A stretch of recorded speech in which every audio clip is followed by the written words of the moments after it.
Selanjutnya kita lihat layanan kefarmasian. Ini ada hubungannya dengan yang ditanyakan Bu Emi tadi mengenai farmasi. Nah, sama juga dengan pelayanan medis dan pelayanan keperawatan yang diatur oleh Permenkes, maka pelayanan kefarmasian juga diatur oleh Peraturan Menteri Kesehatan. Karena penting juga untuk diatur di sebuah rumah sakit.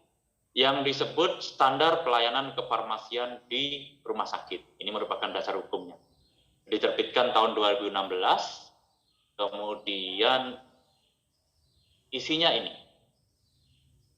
Di sebuah rumah sakit itu pelayanan farmasi atau obat-obatan itu jauh lebih kompleks dari di sebuah apotek. Karena di rumah sakit dia mengurusi sediaan farmasi, mengurusi alat kesehatan, mengurusi bahan medis habis pakai, dan juga pelayanan farmasi klinis. Ini yang membedakan.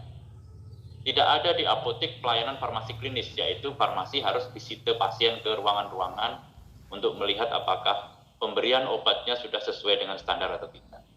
Nah, pelayanan farmasi di rumah sakit itu meliputi ini, pemilihan obat dan DHP, perencanaan kebutuhan, pengadaan. Pengadaan itu pun jadi masalah. Kenapa?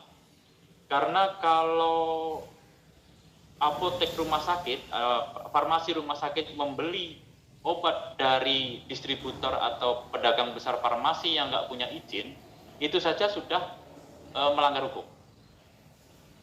Kenapa? Karena bisa jadi yang diberikan oleh yang tidak punya izin tadi adalah obat palsu. Begitu obat palsu, tidak hanya distributor atau tidak hanya pedagang besar farmasinya yang akan dibawa ke pengadilan, tapi juga rumah sakitnya. Karena pengadaan ini tanggung jawab rumah sakit. Dia harus mengecek dulu apakah pedagang besar farmasinya atau distributornya itu sudah punya izin atau belum, ada AKL-nya atau belum, ada izin edarnya atau belum. Itu semua tanggung jawab dari farmasi rumah sakit. Demikian juga penerimaan, penyimpanan di dalam gudang farmasi. Kalau vaksin harus suhunya 0 sampai 4 derajat misalnya. Nah, itu semua tanggung jawab dari farmasi. Pendistribusian, pemusnahan dan penarikan. Pemusnahan ini dilakukan kepada obat yang kedaluarsa. Kadang-kadang ada distributor farmasi yang menerima obat yang kedaluarsa dan digantinya dengan obat baru, tapi sebagian besar tidak menerima karena expired. Jadi harus dimusnahkan dengan ingenerator. Nah, ingenerator itu harus ada berita acaranya dan rumit. Nanti nampak itu kalau sebuah rumah sakit punya ingenerator, pembakar sampah, pemusnah sampah. Kalau yang dibakar adalah obat-obatan yang kedaluarsa, tidak seperti sampah, nanti asapnya bisa berwarna-warni. Ada yang hijau, ada yang kuning, sesuai dengan bahan farmasi yang dimusnahkan. Nah, kalau sampah kan kalau nggak putih seperti asap, pasti hitam. Tapi kalau farmasi, pasti warnanya macam-macam. Nah, itu contohnya pemusnahan. Nah, pengendalian juga contohnya yang disebut polifarmasi. Di sebuah rumah sakit itu cenderung satu pasien tidak dirawat oleh satu dokter, tapi lebih dari 3 dokter.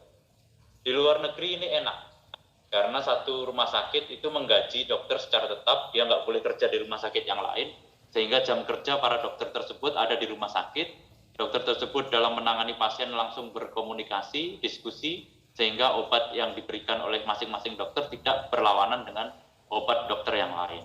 Nah, regulasinya peraturan di Indonesia lain, di mana satu dokter boleh menangani 3 tempat praktek.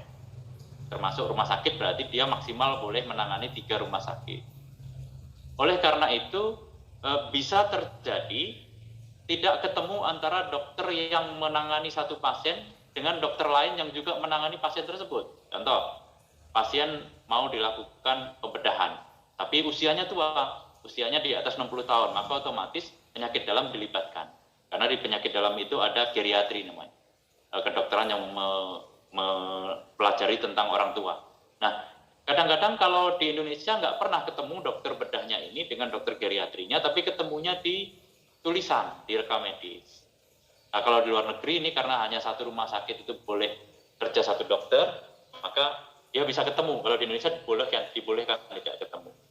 Akibatnya kadang-kadang terjadilah yang disebut polifarmasi. Dokter yang satu memberikan obat, dokter yang kedua memberikan obat, tapi kadang-kadang isi obatnya ini sama. Sehingga farmasi seharusnya boleh mengendalikan obat yang sama ini ditanyakan sama dokternya, dok, dokter A sudah ngasih obat ini, dokter juga ngasih, yang mana yang kita kasih? Nah, atau sebaliknya, farmasi harus bilang, dok, dokter meresepkan obat A yang bisa berinteraksi dengan obat B yang diberikan dokter C dan mengakibatkan begini. Nampaknya dokter harus mengganti obatnya. Nah, ini namanya pengendalian. Ini harus dilakukan oleh farmasi di rumah sakit. Maka dia harus nengok catatan rekam medis pasien di masing-masing. Itu tidak dijumpai di apotek. Administrasi sudah pasti. Administrasi mengisi CPPT, catatan perkembangan pasien terpadu, dan lain-lain. Nah, inilah yang tidak ada di apotek itu yang disebut farmasi klinis. Setiap apoteker di rumah sakit itu wajib melakukan pengkajian dan pelayanan resep, kemudian penelusuran riwayat penggunaan obat, ini semua bisa dibaca. Report pokoknya. Sampai kalau ada pasien yang gatal-gatal karena meminum satu obat pun harus dilakukan monitoring efek samping obat ini, meso, itu di rumah sakit. Itu dia. Nah, itu farmasi. Kira-kira begitu ya Bu Emi. Sekarang farmasi itu termasuk dalam PPA, profesional pemberi asuhan, yang dia wajib juga selain dokter dan perawat melihat pasiennya di rumah sakit. Mungkin kadang-kadang pasien dan keluarganya nggak tanda bahwa yang datang ini adalah orang farmasi, bisa jadi.